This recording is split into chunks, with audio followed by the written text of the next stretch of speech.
আল্লাহ নবীর আদবকে ঈমান বলেছে, আল্লাহ নবীর মুহাব্বতকে ঈমান বলেছে।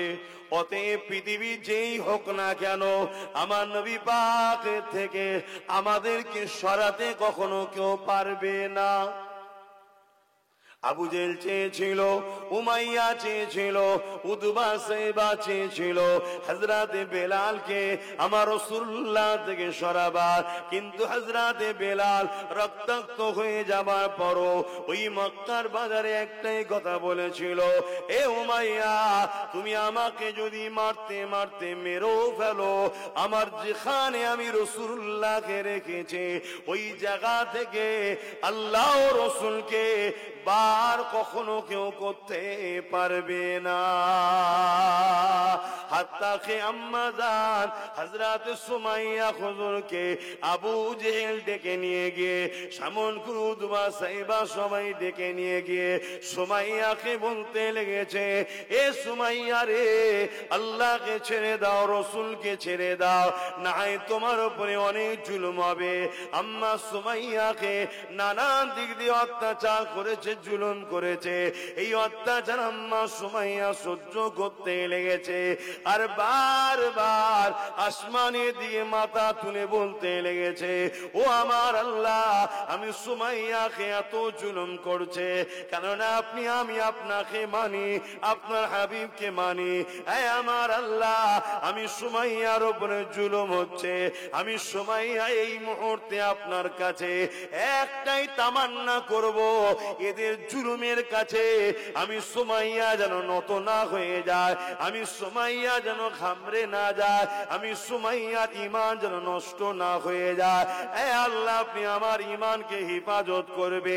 এই কথা শুনে আবু জেহেল রেগে গিয়ে এক বল্লমের আঘাত করলো। আম্মা জান সুমাইয়া হুজুরের কলিজায় খানায় গিয়ে লাগলো। ওই কলিজা পিঠ থেকে বল্লমের আঘাত থেকে পিঠ দিয়ে ছিঁড়ে বেরিয়ে গেল। ওই যখনই বাহির হয়ে গেল, ওই কলিজার ভেতর থেকেও আল্লাহ ও নবীর নামের আওয়াজ আসছে। আরো জোরে বলুন সুবহান। মোহাব্বত কাকে বলে বুঝতো? অতএব পৃথিবীর যুগে যুগে সবাই জুলুম আমাদেরকে করেছে, কোন ইতিহাস দেখাতে পারবেন না কোন আল্লাহ রসুলের মান্যে ওয়ালারা কাউকে জুলুম করেছে।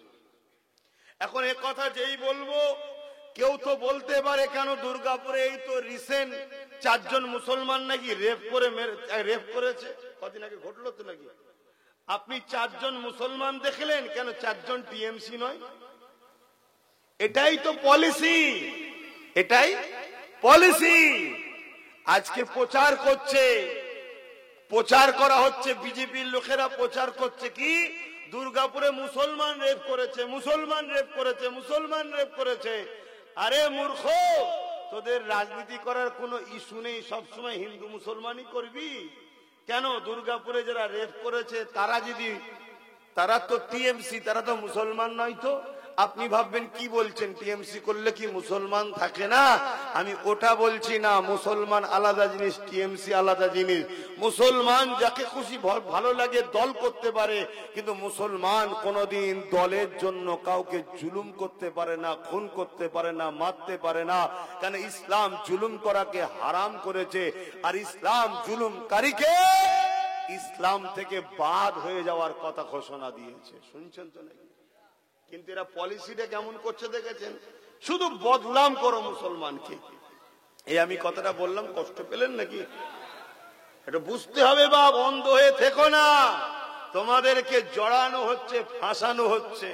তো যাক, আমি যেটা বলতে চাইছি, আমাদের উপরে বারবার জুলুম হয়েছে, আর এই জুলুমের একটাই কারণ, আমরা আল্লাহ রসুলকে মানি তাই, আমরা ইনসাফের পক্ষে তাই, ইনসানিয়তের পক্ষে তাই, মানবতার পক্ষে তাই, গরিবের পক্ষে তাই, অসহায়ের পক্ষে তাই।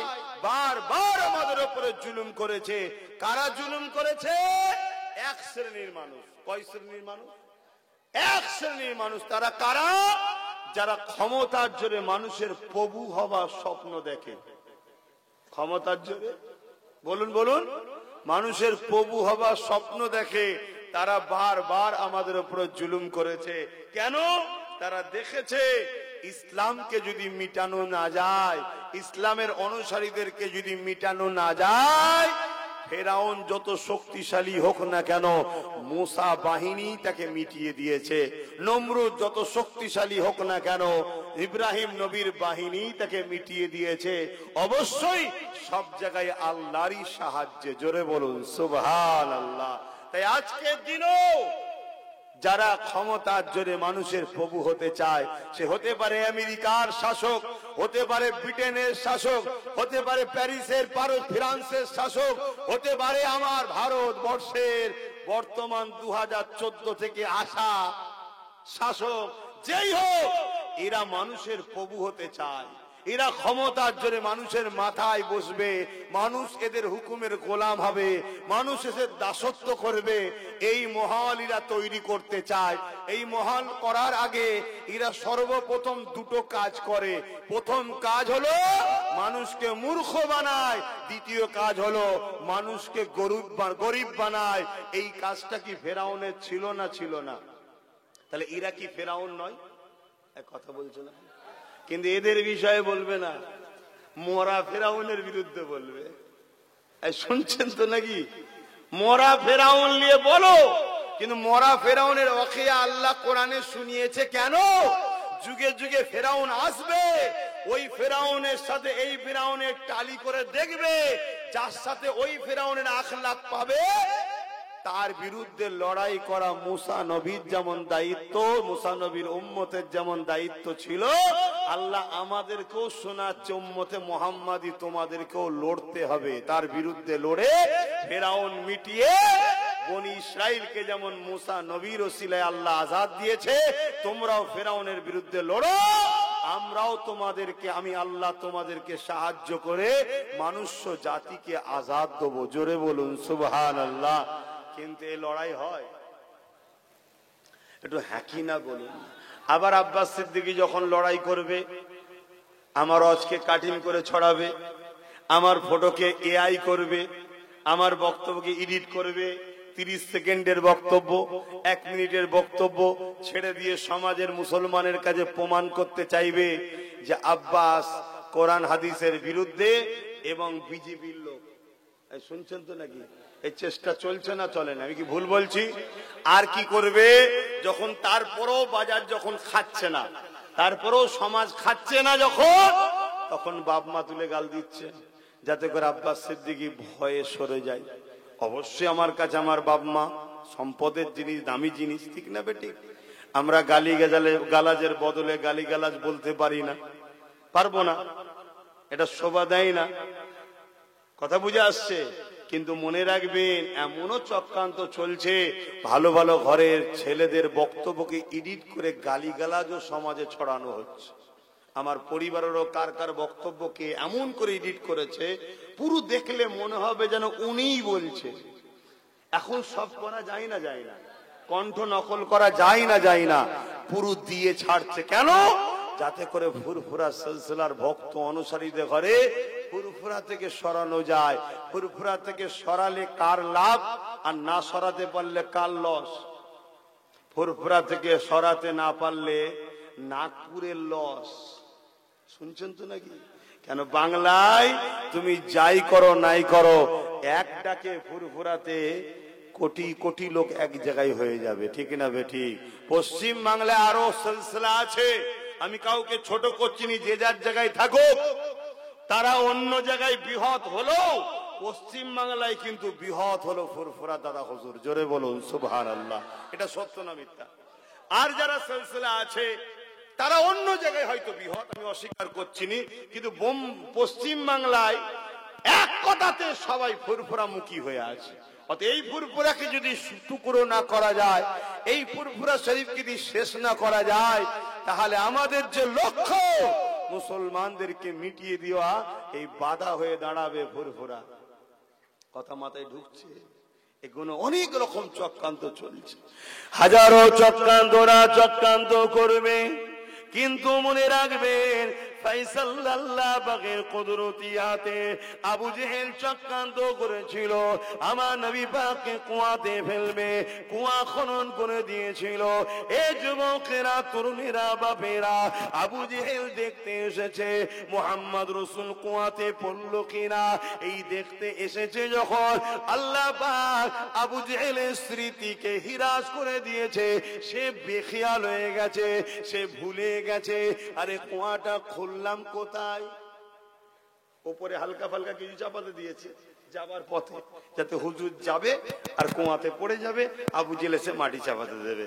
তাহলে প্ল্যানটা শয়তানের কত বড় দেখছেন। কিন্তু এই ব্রেন নিয়ন্ত্রণ কার ইশারায় চলে? জোরে বলে। হ্যাঁ, এই সুস্থ রয়েছি, পাকামো করে লাভ নাই। হঠাৎ করে একটা তারকে আল্লাহ বলবে শুধু এক জায়গা থেকে একটু সরে যা, অমনি দেখবেন নুগিয়ার নিচই নেই, মাথায় বেঁধে ঘুরছে। কি খবর রে? বললে ট্রান্সমিটার আউট হয়ে গেছে। কি আল্লাহ পারে না? পারে না? আল্লাহ আমাকে হেফাজত করেন, আমাদের হেফাজত করে, বলুন আমিন। হ্যাঁ, যাই করো নাই করো, মনে রেখে দিও আল্লাহ, রসুল, ইসলাম, কোরআনের ব্যাপারে মাথাটা একটু নত করে রেখো। এখানে দাদাগিরি দিতে যেও না। তুমি মুসলমানের বেটা, তুমি মুসলমান ঘরের সন্তান। দুনিয়াদারি করতে হবে, ব্যবসা করতে হবে, কারবার করতে হবে, রাজনীতি করতে হবে, কিন্তু করতে গিয়ে আল্লাহ, রসুল, কোরআন, ইসলামের বিরুদ্ধে যাবে নাকি? এই জায়গাটা মাথায় রাখা দরকার আছে না? নাই, এটা মাথায় রেখো। বাবেরা, নওজোয়ান, তরুণেরা, আবু জেহেল ভুলে গেল কোন জায়গাতে কুয়াটা খুঁড়েছে। এইভাবে ভীত সন্তুষ্ট হয়ে এক পা দুপা করে আগাতে আগাতে হঠাৎ করে দেখা যায় গপাং করে সেই কুয়াতে আবু জেহেল নিজেই পড়ে গেছে, যে কুয়া সে খুঁড়েছিল। এই যুবকেরা, তরুণেরা, এইভাবে দেখা যাচ্ছে অমন করে তার সাথী সঙ্গীরা রশি নিয়ে এসেছে, দড়ি নিয়ে এসেছে, কুয়ার মধ্যে নাবাতে লেগেছে। আবু জেহেলকে তুলবে বলে যত দড়ি নাবায়, রশি নাবায়, তত কম পড়ে যায়। যতই নাবায় সেই সামান্যটুকু কম পড়ে যায়। আবার জোর লাগায়, আবার সামান্যটুকু কম পড়ে যায়। আবু জেহেল বুঝতে পেরে গেছে সামান্য কম পড়েছিল, তাহলে বেশি রশি যখন জড়ালো তাহলে তো উঠে পড়ার কথা, আবার সেই সামান্য কম কেন পড়লো? আবু জেহেল বুঝতে পেরে গেছে এই কুয়া থেকে পৃথিবীর সব রশি যদি নিয়ে আসা হয় আমাকে তোলা যাবে না। এই কুয়া থেকে একজন তুলতে পারে, তিনি অন্য কেউ নয়, আমিন আল্লাহ মুহাম্মাদুর রাসূলুল্লাহ সাল্লাল্লাহু আলাইহি ওয়াসাল্লাম। আল্লাহু আকবার। ইয়া রাসূলুল্লাহ, আয় আমার তাকবীর দেবে না, জলসায় আমার তাকবীর নাই, বাইরে। এটা আমার হুজুরের মজলিস, কথা বুঝে আসছে? আমার বাপও হুজুরের গোলাম, আমার দাদু হুজুরের গোলাম, আমার পদ্দাদু হুজুরের গোলাম। আমার বংশের প্রথম মুরব্বী হযরতে সিদ্দিক আকবর, তিনিও আমার রসুলের গোলাম। আমরা গোলামের বাচ্চা গোলাম, গোলামের বাচ্চা গোলাম, গোলামের বাচ্চা গোলাম। শুনছো তো নাকি? তবে কিন্তু আমরা নবীর বংশের আওলাদ, এটা মাথায় রাখবে। এতে আবার অনেকের অ্যালার্জি হচ্ছে এখন, শুনছো তো নাকি? যার অ্যালার্জি হয় চুলকে লিখে যে আমার দেখার দরকার নেই, কিন্তু আপনাদের অ্যালার্জি হচ্ছে না তো? নবী হলেন কোরাইশ, সিদ্দিক আকবরও কোরাইশ। নবী হলেন কোরাইশ, উসমান গনিও কোরাইশ। নবী হলেন কোরাইশ, হযরত উমর ফারুক কোরাইশ। নবী হলেন কোরাইশ, হযরত মাওলা আলী কোরাইশ। নবী হলেন কোরাইশ, খাতুনে জান্নাত কোরাইশ। নবী হলেন কোরাইশ, হযরত ইমাম হাসান হোসেন কোরাইশ। জোরে বলুন সুবহানাল্লাহ। অহংকার না, আলহামদুলিল্লাহ, আল্লাহ আমাকেও কোরাইশ বানিয়েছে, আলহামদুলিল্লাহ। কথা বুঝে আসছে? কিন্তু ওটা বড়, এটা শিক্ষার জন্য বলা, যাতে লোক আদব বলা হয়। কেন? ছাত্র যদি উস্তাদকে সম্মান আদব না করে, ও ছাত্র কিছু পাবে কি? তাহলে আপনার আমার বাপ সমতুল্য লোক আছেন আলহামদুলিল্লাহ, বাদ দিয়ে বাকি যুবকগুলো যারা আছে দুনিয়াবি ক্ষেত্রে, দ্বীনি তালিমের ক্ষেত্রে আমার ভাইয়ের মতো, ছাত্রর মতো, ঠিক না বেঠিক গো? তারা যদি আদব বলা না হয় তা পাবে কি করে?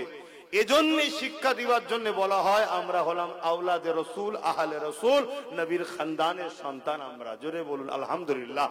কিন্তু মনে রাখবেন, তুমি যদি আব্বাসকে জিজ্ঞেস করো তুমি কে, আব্বাস উত্তর দেবে একটাই, গোলামের বাচ্চা, গোলাম মোহাম্মদ রসুলের গোলাম, আহলে রসুলদের গোলাম, খাতুনে জান্নাতের গোলাম, হাসান হোসেনের গোলাম, মাওলা আলীর গোলাম, উসমান গনির গোলাম, আবু বকর সিদ্দিকের গোলাম। ফারুক আজমের গোলাম, আমার হাইসিয়াত একটাই, আমি গোলাম। কথা মাথায় ঢুকছো না? ঢোকে না। বাবা আমার, ভাই আমার, বুঝার চেষ্টা করেন। যাক, অন্যদিকে চলে যাচ্ছে। এই অল্প সময় হলে কোন বলি আর কোনটা ছাড়ি, এই হচ্ছে সমস্যা। কিন্তু এই ভাইয়েরা সব গিয়ে বললো যেতে হবে একটু, তাই এসে গেছি, অসুবিধা নেই তো। কিন্তু ভাইয়েরা আবার মনে না দুঃখ পাই ভাই। তা হযরতে এই কি বলে আবু জেহেল বলছে যে দেখো তোমরা যত রশি নিয়ে আসো আমায় উঠাতে পারবে না। আমাকে যদি উঠাতে চাও যেমন করে বুঝিয়ে বাজিয়ে মোহাম্মদ রাসূলুল্লাহকে নিয়ে আসো। জোরে বলুন সুবহানাল্লাহ। আমার নবী পাককে নিয়ে আসলেন কুয়ার ধারে। অনেক বড় কথা। আমার নবীকে আবু জেহেল ডেকে বলছে যে মোহাম্মদ সাল্লাল্লাহু আলাইহি ওয়াসাল্লাম, অনেকে জানে আবু জেহেল হচ্ছে আমার নবীর চাচা। এটা সবাই জানে তো নাকি? হ্যাঁ না, আবু জেহেল আমার নবীর চাচা নয়। আমার নবীর 4টে চাচা ছিল, তার মধ্যে আবু জেহেল বলে কেউ নেই। এই শুনছেন তো নাকি? হ্যাঁ, আবু জেহেল আমার নবীর চাচা নয়। কথা বুঝে আসছে তো? পাড়া সম্পর্কে, কড়া কি পাড়া সম্পর্কে হয়, তুই পাড়া সম্পর্কে, নিজের চাচা নয়। যাই হোক, আমি ওইদিকে ইখতিলাফে যাচ্ছি না। তো ভাইরা আমার, আমি যে কথা বলছিলাম, আবু জেহেল বলছে ভাইপো মুহাম্মদ সাল্লাল্লাহু আলাইহি ওয়াসাল্লাম, আমাকে যদি তুমি এখান থেকে তোলো, আমি কলেমা পড়ে নেবো তোমার হাতে হাত দিয়ে। আল্লাহর নবী বলছে চাচা এখানে পড়লেন কি করে, ব্যাপারটা কি? ও তো বলতে লজ্জা করছে না, বলতে লজ্জা লাগছে কি? তো বলছে বলেন না কি হয়েছে। না, আমি আপনার জন্য কুয়া করেছিলাম, আপনাকে ফেলবো বলে, আপনাকে মেরে দেবো বলে। আল্লাহ রসুল বলছেন চাচা আমার আব্বা জান নেই দুনিয়ার, আমার আম্মা জান ইন্তেকাল হয়েছে। আমি রসুল কি করেছি আপনি আমার দুশ্মনী করছেন? আমি গরিবদেরকে ভালোবাসতে বলি, মানুষের উপরে জুলুম করতে নিষেধ করি, মানুষের হক দিতে বলি, মানুষের গায়ের ঘাম শুকোবার আগে যারা মজদুর লেবার তাদের টাকাকে শোধ করে, তাদের পারিশ্রমিককে শোধ করে দিবার কথা বলি। আমি তো বলি এ কায়নাতের মালিক একজন, তিনি হলেন আল্লাহ, তাকে মেনে নাও। আমি তো মোহাম্মদ, আমার কথা কখনো বলিনি যে আমি মালিক, আমি তো একজনের দাওয়াত দিতে এসেছি। তা আপনারা আমার উপর দুশ্মনী করছেন কেন? আবু জেহেল বলছে ভাইপো মুহাম্মদ সাল্লাল্লাহু আলাইহি ওয়াসাল্লাম, আমার যা হয়েছে হয়েছে, তুমি আমায় তুলে দাও এখান থেকে, আমার বড় ভয় লাগছে, দম আটকে যাচ্ছে, আমি কলেমা পড়ে নেবো। আল্লাহ নবী হাতটা বাড়ালো, আবু জেহেল হাত পেল, নবী টেনে তুলে দিলেন। জোরে বলুন সুবহানাল্লাহ। আর এতক্ষণ ধরে এত রশি ধরে টানাটানি, এত রশি ধরে টানাটানি, জমিনকে আল্লাহ বলছে যত রশি দেয় নেবে যা, নেবে যা। জমিন নেবে যাচ্ছে, নেবে যাচ্ছে, নেবে যাচ্ছে, নেবে যাচ্ছে। কথা শুনছেন? আর আমার রসুল যখন হাত বাড়ালেন, আল্লাহ বলছে জমিন সুযোগ হয়েছে আমার হাবিবের সঙ্গে স্পর্শ করার, উপর দিকে উঠে আয়। জোরে বলুন সুবহানাল্লাহ, আরো জোরে বলুন সুবহানাল্লাহ। তা আবু জেহেল কপাল ফাটা ছিল। আবু জেহেল কে ছিল? কপাল ফাটা। ও সাথী সঙ্গীরা দেখলো, দেখে ইমানের কালেমা পড়ে মুসলমান হয়ে গেল। জোরে বলুন সুবহানাল্লাহ। কিন্তু আবু জেহেল কি বলছে? তুমি এত বড় জাদুকর আমি জানতাম না। বলুন নাউজুবিল্লাহ। তাহলে কপাল ফাটা নয়, কপাল ফাটা। বাবেরা, নওজওয়ানেরা, তরুণেরা, এ নবী পাকের প্রেমিকেরা, আল্লাহ নবী, নূর নবী, দয়া নবী মনের দুঃখ নিয়ে চলে গেল। আবু জেহেল আমার নবী পাককে বারবার কষ্ট দিয়েছে, আমার নবী পাককে বারবার অপমান করেছে, আমার নবী পাককে বারবার অপদস্থ করেছে। এই জন্য আবু জেহেল চাইলো কি করে মুহাম্মদ রাসূলকে হারানো যায়। যে দিক দিয়ে হারাতে যায় আমি আবু জেহেল নিজেই হেরে যায়। আমি যত ফাঁদ পাতি, প্রতিটা ফাঁদে নিজেই পেতে ফেসে যায়। আমি যত রকম বিপদের জন্য মুহাম্মদ রাসূলের জন্য পরিকল্পনা করি, ওই বিপদে আমি নিজেই পড়ে যাই। তাই কি করা যায়? আবু জেহেলের কানে খবর এসে গেল পৃথিবী বিখ্যাত একজন জাদুকর রয়েছে, যার নাম হচ্ছে হাবিব ইয়ামানি। ইয়ামানে তার বাড়ি, হাবিব আজমি লোক পাঠিয়ে ইয়ামান থেকে ওই হাবিব আজমিকে দাওয়াত দিয়ে নিয়ে এসেছে। কি জন্য? মুহাম্মদ রাসূলুল্লাহর মোকাবেলা করার জন্য। এই যুবকেরা আজ যেমন অত্যাচারীরা অর্থ দিয়ে নবীর গোলামদের মোকাবেলা করার জন্য 2 নম্বর উলামাদের ঘরে বাজারে নেমেছে। আজ যেমন নবীর গোলামদের মোকাবেলা করার জন্য জালিমরাও চেষ্টা করছে, সেই দিনে আবু জেহেল আমার রাসূলুল্লাহর মোকাবেলা করার জন্য পৃথিবী বিখ্যাত জাদুকরকে ডেকে এনেছে, হাবিবি আমানিকে ভালো মন্দ করে খাইয়েছে। আর আবু জেহেলের মধ্যে হাবিবি আমানির উপরে এত বিশ্বাস ছিল, সে নিজে নিজে এত আনন্দ করছিল। আজ মুহাম্মদ নিশ্চিন্তায় হারবে, আনন্দে রয়েছে। আমার রাসূল পাক সাল্লাল্লাহু আলাইহি ওয়াসাল্লামের কাছে হাবিবি আমানিকে নিয়ে আবু জেহেল যখন যেতে লেগেছে, আনন্দ বানাবার জন্য একা না গিয়ে নিজেদের দল বলকে সাথে করে নিয়ে যাচ্ছে। আবু জেহেলের মধ্যে আজকে বড় আনন্দ, আজ মোহাম্মদ রসুলকে কে ঠেকাই দেখবো, আজকে হারাবো। ভাই আপনাদের কি মনে হয় হেরে যাবে তো নাকি? কপাল ফাটা জানে না, তুই পৃথিবী বিখ্যাত জাদুকর এনেছিস, কিন্তু কার বিরুদ্ধে এনেছিস ভাবতে পারছিস না। হ্যাঁ, মোহাম্মদ রসুল তো অনেক উঁচু ব্যাপার। মোহাম্মদ সাল্লাল্লাহু আলাইহি সাল্লামের একজন গোলাম আজ থেকে 800 বছর আগে হিন্দুস্তানের বুকে এসেছিলেন, যিনার নাম হলো মুঈনুদ্দিন আজমিরি সঞ্জালি হাসানি হোসাইনি। জোরে বলুন সুবহানাল্লাহ। অবশ্যই খাজা গরিবের নওয়াজেরও গোলাম আমি। কথা মাথায় ঢুকছে তো? ওনাদের কাছে যখন যাই এইভাবেই যাই, হুজুর আপনি মালিক, আমি গোলাম। কথা বুঝে আসছে? কিন্তু উনিও আমার রসুলের গোলাম। গোলামের মধ্যে কোয়ালিটি আছে বাপ। খাজা হুজুর আমার নবীর গোলাম আর আমি নবীর গোলাম, 2 গোলাম কিন্তু এক নয়। খাজা হুজুর হলেন আমার নবীর প্রিয় স্পেশাল ভিআইপি গোলাম। বলুন সুবহানাল্লাহ। কথা বুঝে আসছে? হ্যাঁ। আর আমরা হলাম খাজা হুজুরের ওসিলাতে হয়তো হুজুরের গোলামিতে চান্স পাচ্ছি। কথা বুঝে আসছে? পার্থক্য আছে। তো যে কথা বলছিলাম, তা হাবিব আমানিকে আমার খাজা হুজুরকেও জাদুকর জয়পাল নিয়ে এসেছিল না ভারতবর্ষের কিছু আবু জেহেলরা। এই ইতিহাস কেন ঘটে বুঝতে পারছেন তো নাকি? তাহলে ওই আবু জেহেলের বিরুদ্ধে খুব বলবেন, আর ভারতের আবু জেহেলের বিরুদ্ধে বলবেন না। যে ওখানে আবু জেহেল নবীর বিরুদ্ধে জাদুকর এনেছিল, আমার ভারতের আবু জেহেল নবীর গোলাম খাজা গরিবের নওয়াজের বিরুদ্ধেও জাদুকর এনেছিল জয়পালকে। জয়পাল কি করছে? আগুনের বান মারছে, আগুনের জাদু করছে। খাজা হুজুর একটা গোল দাগ করে দিয়েছে। আজকে যেসব ভাইরা ওলিয়া উলিয়াদের বিরোধী করো, খবরদার বিরোধী করো না। আব্বাসকে দেখে দাদা হুজুরের বিরোধী করো না। দাদা হুজুরের জন্য লোক আমায় ভালোবাসে, আমার জন্য দাদা হুজুর নয়, দাদা হুজুরের জন্য আমি। কথা মাথায় ঢুকছে তো নাকি? ভালো লাগলে মিশবে আমার সাথে, না মাগলে চলে যাবে, কিন্তু আমার বিরোধী করতে গিয়ে দাদা হুজুরের বিরুদ্ধে লেখো না। কেন? তিনি জাবানার মুজাদ্দেদ, তিনাকেও জাদু মেরেছিল বাসবাটি থেকে, জানেন তো নাকি? কিন্তু নসিবওয়ালা ছিল। দাদা হুজুর বললেন, এই তুই কোথা থেকে এসছিস? ওই বানকে, জাদু বানকে জিজ্ঞেস করছে, তুই কোথা থেকে এসছিস? আগুনের গোলার মধ্যে থেকে বলছে, বাসুবাটি থেকে এসছি, অমুক জন মেরেছে। দাদা হুজুর বললেন, যা যা যা, যে বান পেটিয়েছে তার কাছে চলে যা।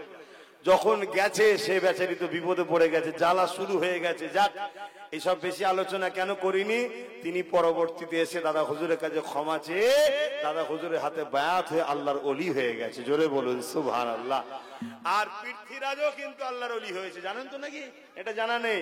পৃথ্বীরাজের এরকম জাদু মেরেছে, আর খাজা হুজুর গোল দাগ করে দিয়ে বলছে, এর বাইরে যাবি না, এর বাইরে যাবি না। সাথে লোক যারা ছিল, যত বান আছে ওই গোলার মধ্যে রয়ে যায়। লাস্টে জাদুঘর দাদা খাজা গরিবে নওয়াজ বললেন, যার কাছ থেকে এসেছিস তার কাছে ফিরে যেত একবার।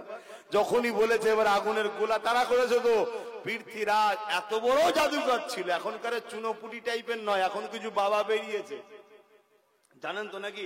এরাও ইসলামের পিছনে লেগেছে না লাগেনি?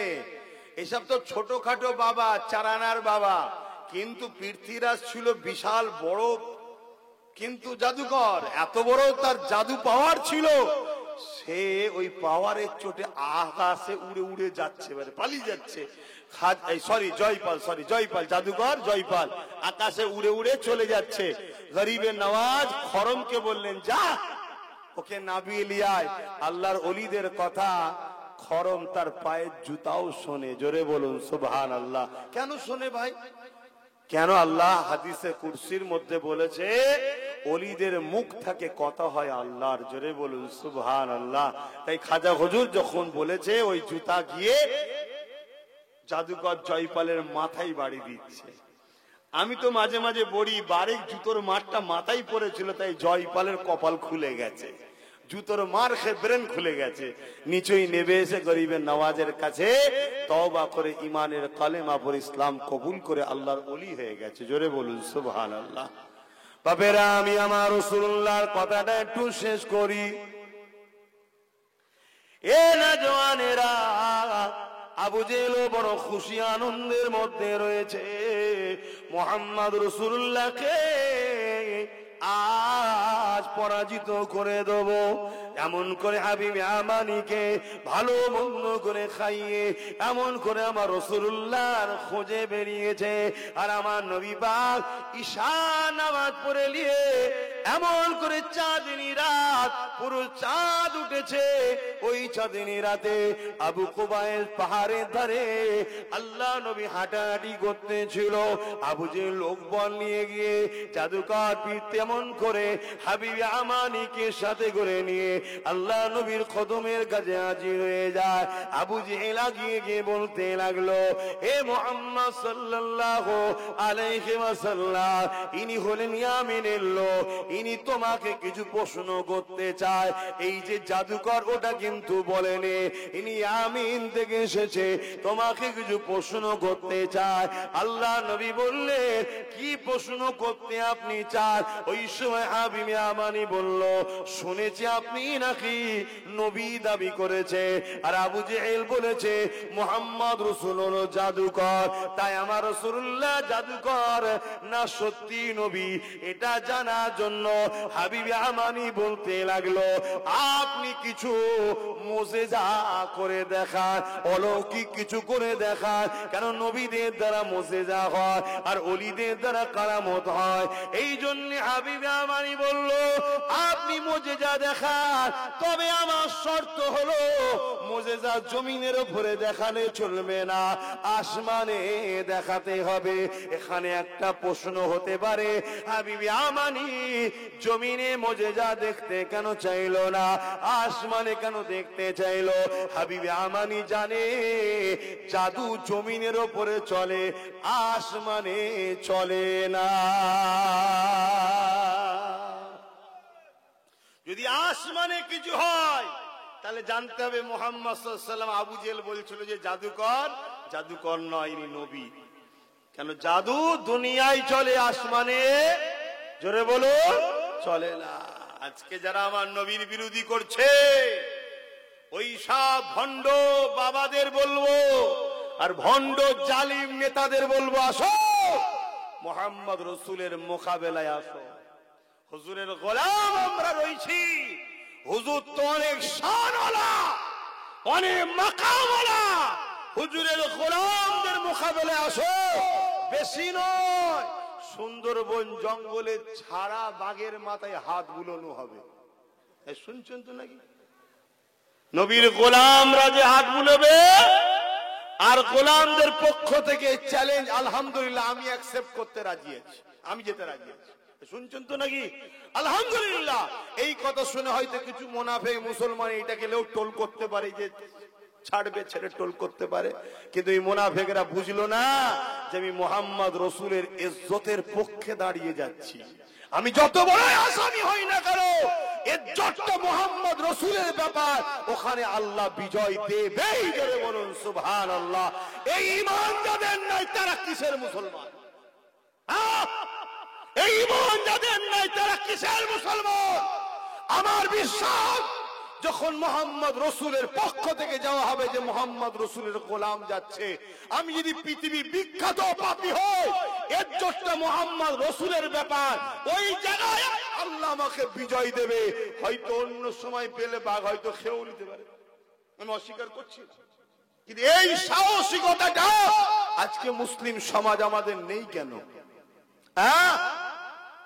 আর যারা আমার হুজুরের বিরোধী করছো, আসো, সে উত্তর প্রদেশের বাবা হোক, আর আমার দেশের মাথায় বসে আছে হোক, আর রাজ্যের মাথায় বসে আছে, চলো চলো আমার রসুলের দিনের মোকাবেলা করতে এসেছো? হ্যাঁ, তোমরা যা করছো ঝেড়ে ঝুড়ে গরিবদের দেশের লোকে লুটে খাচ্ছ, খেগে যাও বাবা। কথা বুঝে আসছে না? ওটা আলাদা প্ল্যাটফর্ম, আলাদা ব্যাপার। আমার নবীর বিরুদ্ধে লাগলে, আল্লাহর বিরুদ্ধে লাগলে ছেড়ে দেওয়া যাবে? আওয়াজ দিয়ে বলুন ছেড়ে দেওয়া যাবে? হাত তুলে সাক্ষী দিয়ে বলুন ছেড়ে দেওয়া যাবে? ছেড়ে দেওয়া যাবে? ছেড়ে দেওয়া যাবে? তাতে জীবন লাগলে আমরা জীবন দিতেও প্রস্তুত আছি, হুজুরের জন্য, আল্লাহর জন্য। কারণ এই জীবন তো এমনিই যাবে। আল্লাহ রসুলের জন্য যারা জীবন দেয়, মরণের আগে জান্নাত দেখানো হয়। জোরে বলুন সুবহানাল্লাহ, আরো জোরে বলুন সুবহানাল্লাহ। গত কয়েকদিন আগে আমারই পশ্চিম বাংলার উত্তর 24 পরগনা ভাটপাড়াতে এক গেঁজাখোর মানবরূপী পশু কি বলছে, ইসলামে নাকি রেপ করা পাপ নয়। বলেছে না বলেন? কিন্তু দুঃখের বিষয়, ওই গেঁজাখোর মানবরূপী পশু, জাহান্নামের কুকুর, ও বলেছে এটা আমাদের কাছে বেদনাদায়ক, এটা আমাদের কাছে দুঃখদায়ক, এর জন্য মামলা হচ্ছে হবে, এর প্রতিবাদ হচ্ছে হবে। কিন্তু বাংলার মুসলমানকে দেখে আমার কষ্ট লাগছে, ব্যথা লাগছে নবীর খানদানের আওলাদ হিসাবে, যে আমরা এর পাশাপাশি এই কথাটা কেন বলছি না যে রাজ্য সরকার অবিলম্বে এই জাহান্নামের কুকুরকে জেলের মধ্যে ভরো, অবিলম্বে পাগলা কুকুরকে জেলের মধ্যে ভরো। তুমিই তো বলেছিলে ভোট আমাকে দাও, বিজেপির হাত থেকে রুখবো। তাহলে বিজেপির এমএলএ যখন, বিজেপির লোক যখন আমার রসুলের উপরে, আল্লাহর উপরে আঘাত দিচ্ছে, এ রাজ্য সরকার অবিলম্বে কে বন্দী করো। যদি বন্দী না করো, আমরা তাহলে 26ও তোমায় বুঝিয়ে দেবো। এটা বলা দরকার আছে না? কিন্তু এটা বলছে না কেন? এটা কি দুঃখজনক নয়? ও আমার পাতে যে সুরো দেবে, সে যদি আমার আল্লাহ ও রসুলের দুশমনদের বন্ধু হয় তাও চলবে? এ মুনাফিকি, এ গাদ্দারি, এত বড় কথা বলার সাহস পাচ্ছে কি করে? এই জন্য সাহস পাচ্ছে, এ জানে রাজ্য সরকারের ফোর্স তো আমাকে পাহারা দিয়ে ঘুরাবে, তাই তো এত বড় সাহস পাচ্ছে। এই ভুল কথা বললাম? আপনারা জানেন কি জানি না, এই বদমাইশ কিছুদিন আগে টিএমসি তে ছিল না? ছিল না? আমার কথায় অসুবিধা হচ্ছে? হুজুর রাজনীতি করছে, রাজনীতি করছে। তোরা রাজনীতির নামে আমার ইসলামের হাত দিবি, তাহলে আমি ধর্মগুরু হয়ে তোদের চক্রান্তকে উম্মতে মুহাম্মাদির কাছে ফাঁস করা দরকার আছে না নাই? তাই ফাঁস করছি। তোরা রাজনীতি করছিস, করবে যা, আমার ধর্মের বিষয়ে হাত দিবি না। শোনেন, কিছুদিন আগে টিএমসি ছিল না? ছিল না? যখন টিএমসি ছিল তখন জানেন এ আজানের বিরুদ্ধে কেস করেছিল।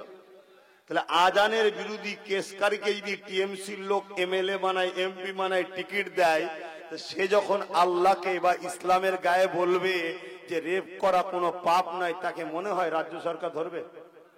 কথা বলো। কিন্তু আজ যদি আমাদের সরকার থাকতো, কথা বলুন, 24 ঘন্টার মধ্যে ওকে ঢুকিয়ে এমন সাইজ করা হতো, ও জীবনে কথা বলার আর সাহস পেত? এবার বলুন, আমাদের তাহলে সরকারের দরকার আছে না? এই জন্যই আব্বাস সিদ্দিকী বলেছে চেয়ারের একটা পায়া করো। যে সরকার আছে এর সাথেও যদি আমাদের চেয়ারের একটা পায়া থাকতো, তাহলে আজকে একেও চাপ দেওয়া যেত না? যেত না? যদি না একে ধরো, আমি তোমার সঙ্গে জোট ছেড়ে দেবো, সরকার পড়ে যাবে। তাহলে আমাদের 50, 60টা, 100টা নিজেদের হাতে রাখা দরকার আছে না? নাই? এই জন্য আব্বাস সিদ্দিকী বুঝাচ্ছিল। কিন্তু আমাকে তো গাল দিলেন, আমার তো সমালোচনা করলেন। চলেন, বুঝাপড়া কিয়ামতের দিন হবে খনি। কিন্তু এখনো সময় আছে না নাই? ভাবো, এই যেমন আপনাদের এলাকায় ধরুন মুসলিম কম, তাই তো নাকি? আমরা মুসলমান এখানে একটাই আওয়াজ তুলতে পারি, অন্য জায়গায় যারা আমরা আছি ওখানে যারা আমাদেরকে সুযোগ দেবে, এখানকার মুসলমান তাকে সুযোগ দেবে। কথা ঠিক না বেঠিক? তাহলে কি লাভ হবে? ওই জায়গায় আমরা, এই জায়গায় আমার বন্ধু যাদের সঙ্গে এক হব তারা থাকবে। কিছু যদি এই জায়গায় ডিস্টার্ব করে, ওই জায়গা থেকে তখন আমরা চাপ দিতে পারবো, এই ভাইয়ের উপরে জুলুম করলে পরের বারে কিন্তু উল্টে দেবো। শুনছেন না? শোনেন? এই একতা পাওয়ার ক্ষমতা যতক্ষণ না করবেন, আজকে আমাদের চাকরি গেল, শিক্ষা গেল, স্বাস্থ্য গেল, কেস খেলাম, মার খেলাম, ঘর গেল, ইজ্জত গেল, জান গেল, মার্ডার হলাম, সব হলাম। এবারে কি শুনতে হচ্ছে? শরিয়াতের মাসলা, বোরখার বিরুদ্ধে, তালাকের বিরুদ্ধে, একটার পর একটা শুনতে হচ্ছে। তারপরে কি হলো? আইলা মুহাম্মদ সাল্লাল্লাহু আলাইহি ওয়াসাল্লামের বিরুদ্ধে। তারপরে কি শুনতে হলো? আমার নবীর পরিবারদের বিরুদ্ধে, চরিত্রহীন নারীর কথা শুনতে হলো। আজকে কি শুনতে হচ্ছে? ইসলামে নাকি রেপ করাটাও পাপ নয়। তারপরে আর কি শুনতে হচ্ছে? মমতা নাকি আল্লাহ। শুনেছেন না শোনেন না? আমার কথা কষ্ট পেয়েছেন? তাহলে বলুন, যে মুসলমান মমতাকে মানবে, আপনি কি এটাও মানেন সে আল্লাহ? যদি বলেন না, তাহলে তার মুখ থেকে কেন জিজ্ঞেস করেন না যে আপনার দলের লোক আপনাকে আল্লাহ বলছে, আপনি কিছু বিবৃতি দিচ্ছেন কেন? এইরকম মাথামুটাকে দলে রেখেছেন কেন? আমার ধর্মে বাধা হচ্ছে, আপনাকে সাথ দিয়ে আমার জন্য ঈমান চলে যাবে, এটা বলা দরকার আছে না? না, তা করছে না। আমি এ বিষয়ে যখন ফতোয়া দিয়েছি যে বিজেপিকে সাপোর্ট করা ভোট দিয়া হারাম, আমি কি বলেছি ভাই? বিজেপিকে ভোট দিয়া কি আপনাদের কারো আপত্তি আছে? কোন মুফতি আছে, মায়ের লাল আছে, বসো, আমি বসতে রাজি আছি। বিজেপিকে ভোট দিয়া হারাম, হারাম, হারাম। কিন্তু তার আগে কতটা ছাত্র উস্তাদকে মানে, কতটা ভাইকে মানে, কতটা ছেলেকে মানে, এই সাক্ষীটা লিবার জন্য বলেছিলাম একটা কথা, সেইটাকে কেটে ছেড়েছে 30 সেকেন্ড। তারপরে যে দেওয়া হারাম চলবে না, এটা ছাড়বে কেন? আমাকে তো এদের কাছে খারাপ বানাতে হবে। তাহলে কি পরিকল্পনা চলছে শুনছেন তো? আচ্ছা, আমি জিজ্ঞেস করছি, বিজেপিকে ভোট দিয়া হালাল না হারাম? জোরে বলেন। যদি বিজেপি তোমাদেরকে মসজিদ বানিয়ে দেয়, মাদ্রাসা বানিয়ে দেয়, তোমাদেরকে চাকরি বাকরি দেয়, তারপরও চলবে না কেন? হাতির চিবোবার দাঁত আলাদা, দেখাবার দাঁত আলাদা। ও এখন দেখাবার জন্য অনেক কিছু করতে পারে, ওদের লাইনটাই হলো ইসলামের বিরুদ্ধে। ঠিক না বে ঠিক? জোরে বলেন, ইসলামের বিরুদ্ধে। এর পাশাপাশি আমি জিজ্ঞেস করছি, ওই বিজেপিকে যারা সাপোর্ট করবে, ওই বিজেপিকে যারা বাংলায় নিয়ে আসবে, তারা কি বিজেপির বন্ধু না দুশ্মন? তা বিজেপির বন্ধুকে সাপোর্ট করা হালাল? তো এই কথাটা বলাতে আজকে সমাজে ইখতিলাফ চলছে, শুনছেন তো নাকি? আপনারা ইখতিলাফ করছেন নাকি? একটা আওয়াজ দিয়ে বললেন, ইখতিলাফ করছেন? ইসলামের স্বার্থে কথা বলেছি, ধর্মের জায়গায় দাঁড়িয়ে কথা বলেছি, জলসায় দাঁড়িয়ে কথা বলেছি। কোন রাজনীতির মঞ্চে দাঁড়িয়ে যদি বলতাম, একটা প্রশ্ন তুলতে পারতেন, কিন্তু না, আমি আমার ধর্মের স্বার্থে বলেছি। আজকে কেন্দ্র সরকার ওয়াকফ কালা কানুন বিল তৈরি করে আমার মসজিদ মিটাতে চায়, আমার মাদ্রাসা মিটাতে চায়, আমার কবরস্থান মিটাতে চায়, আমার ঈদগাহ মিটাতে চায়, আমার খানকা মিটাতে চায়। কেন চাইছে? মসজিদ হলো ইসলামের পেহচান, কবরস্থান ইসলামের পেহচান, খানকা ইসলামের পেহচান, মাদ্রাসা ইসলামের পেহচান। এই ভারতবর্ষে কেরলে একটা মসজিদ আছে 1400 বছর প্লাস বয়স। ওই মসজিদ প্রমাণ দিচ্ছে ভারতবর্ষে 1400 বছর ধরে মুসলমান আছে। গুজরাটে একটা মসজিদ আছে 1300 বছর বয়স। এর মানে প্রমাণ দিচ্ছে ওই মসজিদ যখন আছে, মুসলমান 1300 বছর ধরে আছে। আমার বাংলাতে কলিকাতায় মাদ্রাসা আছে 200-250 বছরের বেশি বয়স। এর মানে প্রমাণ দিচ্ছে এখানে তাহলে 200-250 বছর ধরে মুসলমান পড়াশোনা করছে, তার মানে এখানে মুসলমান আছে। এগুলো মিটে যাওয়া মানে মুসলমানের অস্তিত্ব মিটে যাবে, আমার ধর্মের পেহচান মিটে যাবে।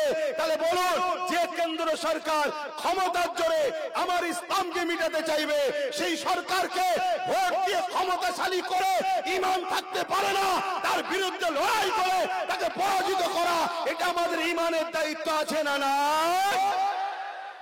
এর পাশাপাশি যখনই বলবো, কেউ যদি বলে বিজেপির বিরোধী এখানে নয়, দিল্লিতে চলো, দিল্লি গিয়ে করো, সে কি বিজেপির বন্ধু না দুশ্মন?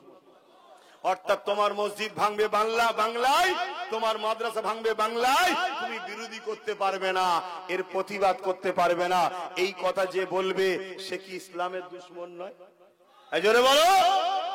একটা হলো প্রকাশ্য দুশ্মন, আর একটা ঘুমটা দিয়ে বন্ধু সেজে দুশ্মন। তাহলে দুটো দুশ্মনই, দুশ্মন না দুশ্মন নয়। কিন্তু নবীর হাদিস কি বলছে? প্রকাশ্য দুশ্মন বেশি ভয়ানক না বন্ধু সেজে? মাথায় ঢুকাবার হয় ঢুকিয়ে লাও। এই জন্য অল্প টাইম জলসা করতে এলে সমস্যা। এবারে কথা কি কমপ্লিট হলো? হলো না। কিন্তু সালাম আছে, দোয়া আছে, কি করে কি হবে কিছুই বুঝাতে পারলাম না। সমালোচনা না করে জানতে ইচ্ছা যায়, প্রতি শুক্রবার দিন দরবারে থাকি, যাবেন, প্রশ্ন করবেন। আর একটা কথা, প্রতিদিন শুক্রবারে সন্ধ্যে 7টা থেকে 7:30টার মধ্যে আমি ফুরফুরা দরবার শরীফ থেকে লাইভে বসি PABS ইউটিউব চ্যানেলে, এবং পীরজাদা MD আব্বাস সিদ্দিকী একটা ফেসবুক পেজ আছে, আমার অফিস চালায়, লোক প্রশ্ন করে আমি উত্তর দিই, ওই পেজটা ফলো করবেন। হতে পারে নতুন নতুন তথ্য আপনাদেরকে ভাষাবার প্ল্যান করছে, সেগুলো আপনাদের কাছে জানাবো। এই কথা শুনছেন না শোনেন নে? খুব সাবধান হন। আসেন একটু সালাত ও সালাম দেবো ইয়া নবী।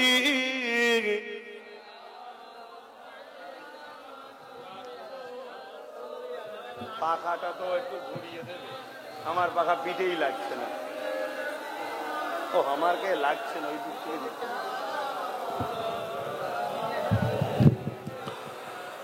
طلع البدر علينا من شنيعة الوداع وجب الشكر علينا ما بغى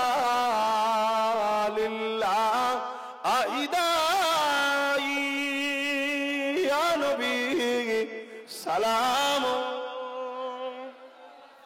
يا رسول يا حبيب سلام صلوات الله কঠিন হাসরের দিনে কি আছে মোদের কপালে, গুনাহগার উম্মাহ আত আপনার লইবেন সঙ্গে মাশরে। ইয়া নবী সালাম ইয়া রাসূল ইয়া হাবিব সালাম।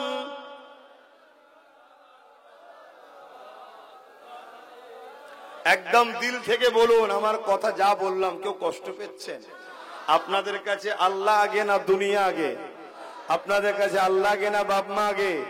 আপনাদের কাছে আল্লাহ রসুলের আগে কেউ আছে? তাহলে আজ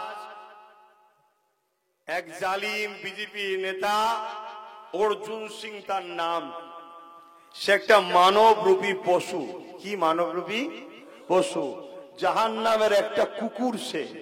সে বলছে ইসলামে নাকি রেপ করা বা কোরআনে রেপ করা পাপ নয়, তাই তো? এর বিরুদ্ধে হওয়া দরকার আছে না নাই? হচ্ছে, হবে, কেস হচ্ছে, হবে, উচিত। কিন্তু দুঃখটা কোন জায়গায় জানেন? এ তো কোরআনের নামে মিথ্যা প্রচার করছে, কোরআনের নামে মিথ্যা প্রচার করছে। আর যখন আমার রাজ্য সরকার বলল কোরআন শেষ হয়ে যাবে, পুরো কোরআনটাকেই মিটাচ্ছে, তখন কেউ কেস করেছে মমতার নামে? তাহলে আমরা মুসলমান কোন দিকে? একটু ভাবুন। লড়াই হবে আল্লাহ রসুলের জন্য। এই ভালোবাসা, মান আহাব্বা লিল্লাহ ওয়া আবগাদা লিল্লাহ ওয়া আতা লিল্লাহ ওয়া মানআ লিল্লাহ ফাকাদ ইসতাকমালাল ঈমান। ভালোবাসবো কার জন্য? জোরে বলে। দুশমনি করব কার জন্য? আত্মীয়তা করব কার জন্য? আর বিচ্ছেদ হব কার জন্য? এরাই হলো প্রকৃত ঈমানদার, এরাই ঈমানের মজা পায়। কিন্তু আমরা তাই তো করছি না। আমাকে কেউ যদি ভাড়া দেয়, আমি তার আল্লাহ বিরোধী কথা হলো দালালি করছি, আর কেউ যদি আমার ভাড়া না দেয়, সে আল্লাহর বিরুদ্ধে বললে তখন তার বিরোধী করছি। এই বিচারিতা বন্ধ হওয়া দরকার আছে না নাই? কিন্তু আমি আব্বাস সিদ্দিকীকে আপনারা দেখবেন অন্যায়কে অন্যায় বলি, সে যাই বলো।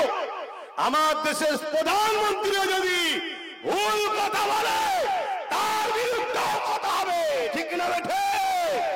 সে প্রধানমন্ত্রী তো কি হয়েছে, সম্মান নিতে গেলে সম্মান দিতে হয়, সম্মান দিতে গেলে সম্মান নিতে হয়।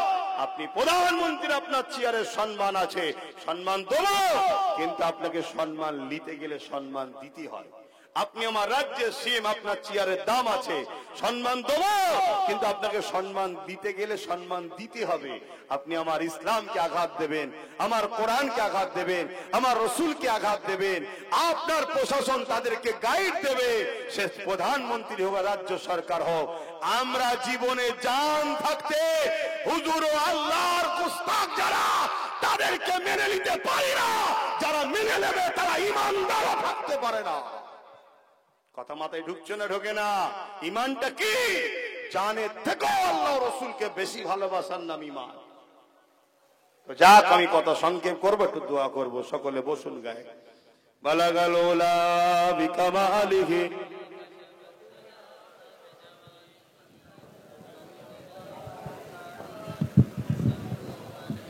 ভাইয়েরা আমার ভাইয়েরা বলছিলেন মসজিদের জন্য কেউ যদি কিছু দেয়, কিন্তু সময় কমে আমি কি তুলবো, আমি তুলছি না। আপনারা কেউ যদি কিছু দেন, ছেলেরা যাবে, বা কেউ যদি ওয়াদা করেন দিয়ে দেবেন।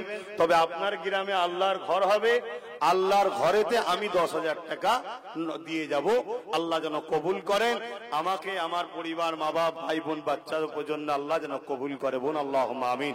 আপনারাও যদি কেউ নিয়ত করতে থাকেন, এসে ছেলেদেরকে বলবেন। তবে এই ভাইও দেখেন 10,000 দেবে। আর যদি কেউ দিবার থাকে তাহলে একটুখানি বলবেন, একটু নামটা লিখে নেবেন। কিন্তু আমারটা আমি নগদ দিয়ে দেবো। কোথায় গেল আলামিন? কোথায় গেল? দেখ বাবা, এটা আছে কি? গরিবের ঝুলাই আছে, দেখ হবে কি। কথা বুঝা স্যার? কথা নয়, এই একটু কি নগদ তুলবে, ছেলেরা যাচ্ছে, পকেটে হাত দেন, যার যা খুশি একটু দিয়ে দেন। দিলে কি গরিব হয়ে যাবেন নাকি? আরে নিঃশ্বাস ফুরিয়ে গেলেই আমারটার আমার নাই, যে পকেটে যা ছিল নিঃশ্বাস যতক্ষণ আছে আমার আমার আমার, নিঃশ্বাস ফুরিয়ে গেলেই ব্যাস আমার শেষ। দিয়ে যাও, ওই ঘর এটা থাকবে, নেকি হতে থাকবে, তাই তো নাকি? ছেলেরা বলল আল্লাহর ঘরের জন্য আমি দিলাম, আমার ভাইও দিল। আর কেউ কি নেই 10,000 কেউ দিবার? যদি কেউ থাকে একটু আগিয়ে এসে বলুন, আমি একটু দোয়া চেয়ে দেবো। কথা বুঝে আসছে? আপনারা এই দুজনই রইলাম 10,000, আর কেউ নেই? হ্যাঁ, এই কাকাতে দেবো, কে দায়িত্ব আছে? এই চলো দেখে এলাম, গুনেলাম, তোমার মসজিদের জন্য দিলাম। হ্যাঁ, দেখেলেন? এই একটা ভাই বেরিয়েছে, আলহামদুলিল্লাহ 10,000, আল্লাহ কবুল করবেন, আল্লাহুম্মা আমিন। আর কেউ নেই? আর কেউ নেই? হ্যাঁ, কমসে কম দুটো মানুষ দিলে, 5টা লোক হলে এটা ভালো লাগতো। 5টা আর দুটো লোক কেউ হবে? কেন সময় নেই, কিন্তু খুব তাড়াতাড়ি যদি বলেন কেউ তাড়াতাড়ি। শেখ সুবহান সাহেব আমাদের সাথে চলে এসছে, আল্লাহ কবুল করে, আল্লাহুম্মা আমিন। 10,000 টাকা। আর একটা কেউ 10,000 টাকা বলুন, খুশি হয়ে যাব। কে কে? কই একটু হাতটা তুলে দেখান। কই 10,000 টাকার একজন কে দেবে বলছে? কে? আরে একটা কি আছে? কই সাবির ভাই? কে? তুমি দেবে বলছো না? জোর করে নাম বলে দিল? হ্যাঁ, ও তো আরো দিতে পারবে আল্লাহ কারে। হ্যাঁ, তা তুই 10,000 ওকে আটকালি কেন বাবা? হ্যাঁ, আল্লাহ কবুল করুক। যাই হোক, আল্লাহ কবুল করেন। আরো যদি কেউ দেন দেবেন, কিন্তু সময় নেই, তারা 1 মিনিট সময় আছে, কি করে হবে? কই শহীদুল মুরব্বী? কই? এই তো মুরব্বী, আমি বুঝতে পেরেছি কিছু দিতে এসছে। আল্লাহ কবুল করেন। সব প্রচার